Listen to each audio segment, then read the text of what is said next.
UAE का पूरा business landscape एक बहुत बड़े डिजिटल ट्रांसफॉर्मेशन से गुजर रहा है और अगर यहाँ कोई भी बिजनेस ऑपरेट करता है तो ये सीधे सीधे उस पर असर डालने वाला है।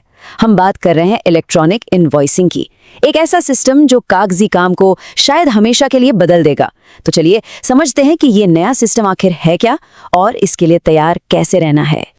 तो सबसे बड़ा सवाल यही उठता है, यूएई में हर बिजनेस का इनवॉइस आखिर बदलने कैसे वाला है। देखिए, ये कोई छोटा मोटा अपडेट नहीं है, ये एक ऐसा बदलाव है जो फाइनेंस और ऑपरेशन से जुड़ी लगभग हर चीज को छूने वाला है। सरकार ने इस पूरे बदलाव की नींव दो जरूरी फैसलों पर रखी है। पहला है मिनिस्टेरियल डिसीजन 243। इसे आप एक तरह की रूल बुक या नियम पुस्तिका मान सकते हैं। ये बताता है कि क्या करना है और कौन इसके दायरे में आएगा। और दूसरा है डिसीजन 244, जो एक रोड मैप की तरह है। ये हमें कब और कैसे की पूरी टाइमलाइन देता है। तो चलिए सबसे पहले उस रूल बुक को खोलते हैं। ये इलेक्ट्रॉनिक इनवॉइसिंग सिस्टम यानी EIS आखिर है क्या?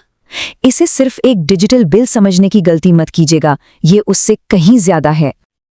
अगर आसान भाषा में कहें तो EIS एक ऐसा सेंट्रलाइज सिस्टम है जो इनवॉइस बनाने, भेजने और रिपोर्ट करने के पूरे प्रोसेस को ऑनलाइन ले आता है। इसका मकसद बिल्कुल साफ है, हर ट्रांजैक्शन को पूरी तरह डिजिटल बनाना, सिक्योर करना और सबसे जरूरी यूएई के VAT कानूनों के हिसाब से चलाना। असल में ये कागजों के ढेर से निकलकर डिजिटल एक्यूरेसी की तरफ एक बहुत बड़ा कदम है।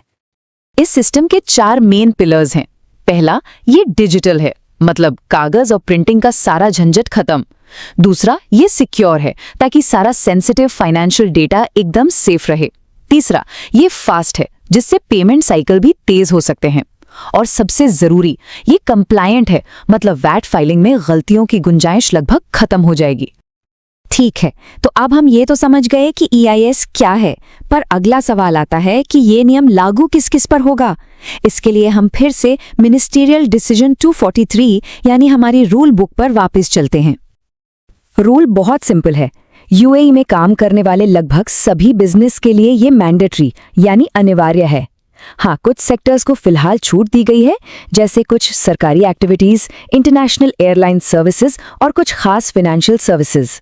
पर मजे की बात यह है कि अगर कोई ऐसा बिजनेस जिसे छूट मिली है, वो चाहे तो अपनी मर्जी से इस सिस्टम का हिस्सा बन सकता है। यहाँ एक बहुत ही जरूरी नियम है जिसे हर बिजनेस को ध्यान में रखना होगा, 14 दिन।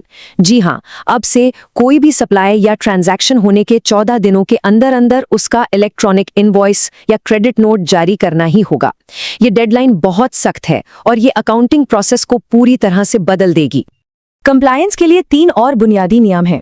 पहला, एक सरकार से मान्यता प्राप्त सर्विस प्रोवाइडर यानी ASP का ही इस्तेमाल करना होगा ताकि सिस्टम स्टैंडर्डाइज्ड और सिक्योर रहे। दूसरा, सारा डेटा यूएई के अंदर ही स्टोर होना चाहिए जिससे डेटा की सिक्योरिटी और सॉवरेनिटी बनी रहे। और तीसरा, अगर सिस्टम में कोई भी दिक्कत आती है तो उसकी जानकारी 2 बिजनेस डेज के अंदर देनी होगी। अब आते हैं उस सवाल पर जिसका सबको इंतजार है, ये सब लागू कब से हो रहा है। इसके लिए हम अब मिनिस्टेरियल डिसीजन 244 यानी हमारे रोड मैप पर नजर डालेंगे, जो हमें पूरी टाइमलाइन देता है। ये आंकड़ा उन बिजनेसेस के लिए सबसे ज्यादा जरूरी है जो इस बदलाव की पहली लहर में शामिल होंगे। 50 मिलियन दिरहम। अगर किसी बिजनेस का सालाना रेवेन्यू इससे ज्यादा है तो वो सरकार की पहली लिस्ट में है और उसे सबसे पहले तैयार रहना होगा। तो ये है पूरा रोल आउट प्लान। शुरुआत जुलाई 2026 में एक पायलट प्रोग्राम से होगी। इसके बाद जनवरी 2027 तक 50 मिलियन से ज्यादा रेवेन्यू वाले बड़े बिजनेस को इसे लागू करना होगा। फिर जुलाई 2027 तक बाकी के बिजनेस और आखिर में अक्टूबर 2027 तक सरकारी संस्थाएं भी इस सिस्टम से जुड़ जाएंगी। यहाँ एक बहुत जरूरी बात पर ध्यान देना होगा। फिलहाल B2C यानी बिजनेस टू कंज्यूमर ट्रांजैक्शंस को इस सिस्टम से बाहर रखा गया है। ये रिटेल और दूसरे डायरेक्ट टू कंज्यूमर बिजनेस के लिए एक बड़ी राहत की बात है। हालांकि भविष्य में ये नियम बदल भी सकता है। तो इन सब नियमों, तारीखों और सिस्टम्स का यूएई के बिजनेस के लिए असल में मतलब क्या है? आइए अब जरा बड़ी तस्वीर को समझते हैं और देखते हैं कि ये बदलाव इतना जरूरी क्यों है। देखिए, इसके फायदे सिर्फ एक कंपनी तक सीमित नहीं है, बल्कि ये पूरी इकोनॉमी के लिए हैं। पहला, ये वैट कंप्लायंस को बहुत आसान और काफी हद तक ऑटोमेटिक बना देगा। दूसरा, ये बेहिसाब कागजी काम को कम करके बिजनेस को और ज्यादा एफिशिएंट बनाएगा। और तीसरा, ये इकोनॉमिक ट्रांसपेरेंसी को मजबूत करेगा, जिससे यूएई में बिजनेस करना और भी भरोसेमंद हो जाएगा। इस पूरी पहल के पीछे की सोच को ये एक लाइन बहुत अच्छे से बताती है। यूएई में बिजनेस करने का एक स्मार्ट, तेज और ज्यादा कनेक्टेड तरीका। ये सिर्फ एक टेक्नोलॉजी का अपग्रेड नहीं है, बल्कि ये फ्यूचर में बिजनेस करने का एक नया मॉडल है।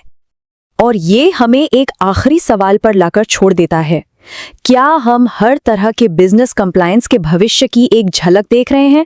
एक ऐसा भविष्य जो पूरी तरह से डिजिटल, डेटा ड्रिवन और ऑटोमेटेड हो? ये एक ऐसा सवाल है जो आने वाले सालों में दुनिया भर में बिजनेस की दिशा तय करेगा।